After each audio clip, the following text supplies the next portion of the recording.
warahmatullahi wabarakatuh. Hi guys, what are you feeling today? I hope all of you feel great today. Alhamdulillah, alhamdulillahi rabbil alamin. Wassalatu wassalamu ala asyrafil anbiya'i wal mursalin wa ala alihi wa ashabihi ajmain. Amma ba'du. First of all, let's say thanks to Allah who has given us his blessing today. Salawat and salam to our Prophet Muhammad sallallahu alaihi wasallam. Allahumma sholli wa sallim wa barik alaihi, who has guided us from the darkness into the lightness. The Honorable, our beloved lecturer, Dr. Haja Farida Revelitawati Boru Kembaren M.Hum, and all of my beloved friends. We are from Group 9 and we will present about translate text related to medical field. First, let us introduce ourselves. My name is Nurshadila and I as moderator and the first speaker, and my friends Sri Mahyuni as the second speaker, Zihan Aprilia as the third speaker, and the last Yasinta Ayundia as the fourth speaker. Okay, now the first material will be delivered by me. First material is about how translate text relate to medical field. Producing incorrect translation of medical text could affect the misdirect information given for medical student or the future doctor or nurse who read the medical book. Thus, translation could translate the text very carefully. Medical jargon is already confusing to individuals who lack a working knowledge of the medical industry. In order to help patients understand, healthcare providers must elaborate on their medical explanation. However, translating medical terms becomes a serious problem when there is no direct translation for a particular term in a particular language. This is not a rare occurrence. Many medical professionals in different parts of the world deal with this exact problem.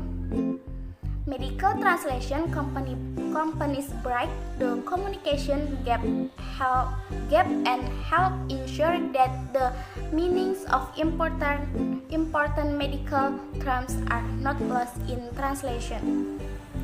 Important issue in medical translation is the education level of the translate text. For example, should the translation target a medical professional or should it be layperson terms? This, of course, depends on the target audience. If the medical company is releasing product and information materials to a professional medical staff, medical level terminology should be used. If the intended end user are patient, it is important to translate to the appropriate educational grade level of the target audience. Translating medical terms is a serious business. Precise medical translation should remove additional rights and properly and clearly communicate to healthcare provider and patient. Medical professionals should invest only in service provided by certified medical translator from a trusted translation company like Excel Translation. Okay, I think that's all for me. Thank you. Hi everyone, I'm Sri Mahyuni. Now I wanna continue explain by Nurshadila. A number of texts are translated due to regulatory requirement concerning new medical product and medical device or new application of pharmacological product. While also generates the demand for the translator For the translation of medical text is the need to convert the formal requirement applicable to clinical trial registration and conduct or marketing new drugs, which involves translating the registration document and other necessary materials to the local language. Medical discourse comprises a range of forms of communication. Accordingly, use the term specialized discourse as the specialist use of language in contexts which are typical of a specialized community stretching across the academic, the professional, the technical, and the occupational art of knowledge and practice. Three factors are of crucial importance: the user, the domains of use, and spatial application of language. The main characteristics of specialized medical texts include terminology and synthetic features, such as nominalization, heavy pre- and post-modification, long sentence, use of passive and third person. That's it for me explain. Thank you everyone.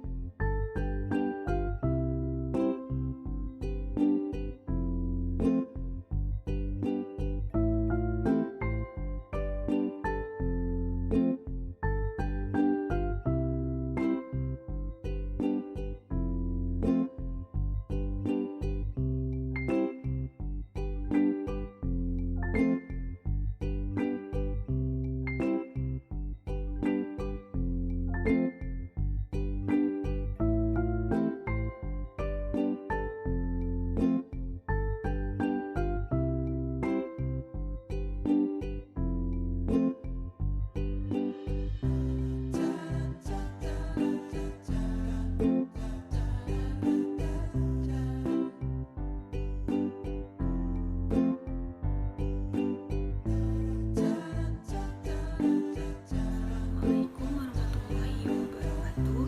My name is Zihan Aprilia. I will continue Sri Mahyuni explanation.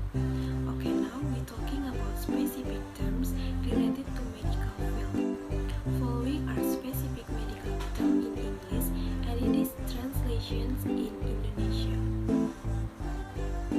Okay, the first one is abortions. In bahasa aborsi, abortion is the ending of a pregnancy by removal or expulsions of an embryo or fetus. In bahasa, aborsi adalah akhir dari kehamilan dengan pengangkatan atau pengusiran embrio atau janin. Okay, and the next is acne. In bahasa jerawat, acne is a long-term skin condition that occur when dead skin cells and oils from the skin called hair follicles. In bahasa, jerawat adalah kondisi kulit jangka panjang yang terjadi ketika sel kulit mati dan minyak dari kulit menyumbat folikel rambut. And the next is surgeon. In bahasa ahli bedah. In medicines, a surgeon is someone who performs surgery. In bahasa, dalam kedokteran, ahli bedah ialah seseorang yang melakukan pembedahan. And the next is drip. In bahasa alat pengobatan. Alergi. In bahasa alergi. Amnesia. In bahasa hilang ingatan. Amnesia is a disorder that causes a person to be unable to remember fake information or even that they have experienced. In bahasa, hilang ingatan adalah gangguan yang menyebabkan seseorang tidak bisa mengingat fakta, informasi, atau kejadian yang pernah dialaminya. And the next one is amputations. In bahasa amputasi. Amputation is the removal of a limb due to medical illness or surgery. In bahasa, amputasi adalah pengangkatan anggota tubuh karena penyakit medis atau pembedahan. The next one is appendicitis. In bahasa usus buntu. Appendicitis is implementation that occur in the appendix. In bahasa, usus buntu adalah peradangan yang terjadi pada usus. And the next one is arthritis. In bahasa radang sendi. And the next is asthma. In bahasa asma, asthma is a condition when the airways become inflamed, narrow and swollen, and products excess mucus, making it difficult to breathe. In bahasa, asma adalah kondisi ketika saluran udara meradang, sempit, dan membengkak, dan menghasilkan lendir berlebih sehingga menyulitkan pernapasan. And the next is baggage. In bahasa sakit punggung. bandage in bahasa perban, surgery in bahasa operasi, brace in bahasa bekas luka. And the next is bleeding in bahasa pendarahan. Bleeding is the discharge of blood from damaged blood vessels, both inside and outside the body. In bahasa pendarahan adalah keluarnya darah dari pembuluh darah yang rusak, baik di dalam maupun di luar tubuh. And the next is blind in bahasa buta. Blindness is a person's inability to see anything, even light. In bahasa buta adalah ketidakmampuan seseorang untuk melihat apapun, bahkan cahaya. And the next is blister in bahasa melepuh. Blister are a condition where filled pocket appear between the outermost layers of the skin. In bahasa, kulit melepuh adalah kondisi munculnya kantong berisi cairan di antara lapisan terluar kulit. And the other one is broken arms or leg in bahasa patah lengan atau kaki. And the next one is bronchitis in bahasa bronchitis. Bronchitis is an inflammation that occur in the main respiratory tract. In bahasa, bronkitis adalah peradangan yang terjadi pada saluran utama pernapasan. And the next is brace in bahasa lebam. Bracing occur due to rupture capillaries which can cause pain. In bahasa, lebam terjadi karena pecahnya pembuluh darah kapiler yang dapat menyebabkan rasa nyeri. And the next one is handicap in bahasa cacat. And the next is cancer in bahasa kanker. Cancer is a disease caused by abnormal cell growth. In bahasa, kanker adalah penyakit yang disebabkan oleh pertumbuhan sel abnormal. And the next is chest pains in bahasa sakit di dada. And the next is chickenpox in bahasa cacar air. Chickenpox is a highly contagious viral infection that causes arrest of blisters such as itching of the skin. In bahasa, cacar air adalah infeksi virus yang sangat menular yang menyebabkan ruam melepuh seperti gatal pada kulit. And the next one is concussions in bahasa geger otak. And the next one is constipations in bahasa susah buang air besar. And the next cold in bahasa batuk. And the next is cramp in bahasa kram. Cramps are tightening of the muscles which appear suddenly and cause pain. In bahasa, kram adalah pengerutan pada otot yang muncul secara tiba-tiba dan menyebabkan nyeri. And the next is deaf in bahasa tuli. And dehydrations in bahasa kurang cairan. And the next is doctor in bahasa dokter. A doctor is someone who has special expertise to treat certain condition or diseases. In bahasa, dokter adalah seseorang yang memiliki keahlian khusus untuk menangani kondisi atau penyakit tertentu. And the next one is epilepsy in bahasa ayat. Epilepsy is a condition that can cause a person to experience repeated seizures. In bahasa, ayan adalah kondisi yang dapat menjadikan seseorang mengalami kejang secara berulang. And the next is fever in bahasa demam. And the next is flu in bahasa influenza. And the next is liver failure in bahasa gagal hati. And the next is pregnant in bahasa hamil, headache in bahasa sakit kepala. And the next is kidney failure in bahasa gagal ginjal. Kidney failure is a condition in which kidney function gradually decrease due to kidney damage. In bahasa, gagal ginjal adalah kondisi saat fungsi ginjal menurun secara bertahap karena kerusakan ginjal. And the next is heart attack. Heart attacks in bahasa serangan jantung. A heart attack is a serious disorder when the heart muscle doesn't get blood flow. In bahasa, serangan jantung adalah gangguan jantung serius ketika otot jantung tidak mendapat aliran darah. And the next is hospital. In bahasa, rumah sakit.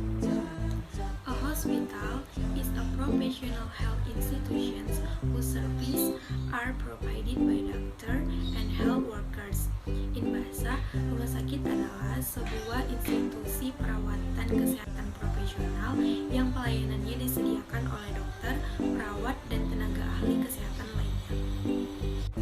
Okay, thank you for your attention, guys.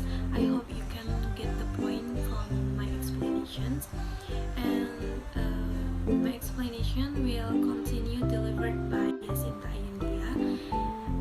Assalamualaikum warahmatullahi wabarakatuh. Assalamualaikum warahmatullahi wabarakatuh.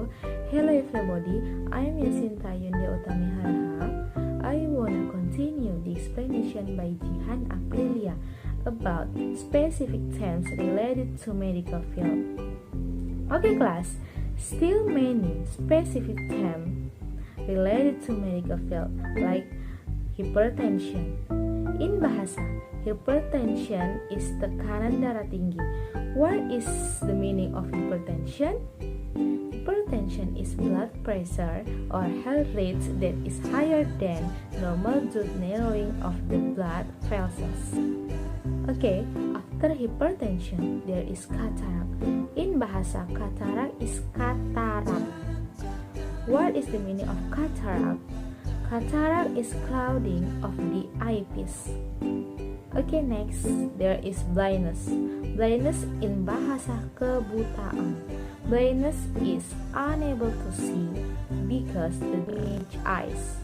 Okay, class. Next, there is symptom. Symptoms in bahasa gejala. Symptoms is circumstances that must be considered. Next, there is nurse. Maybe we often hear about nurse. Nurse in bahasa suster or perawat. Nurse is caring person in hospital.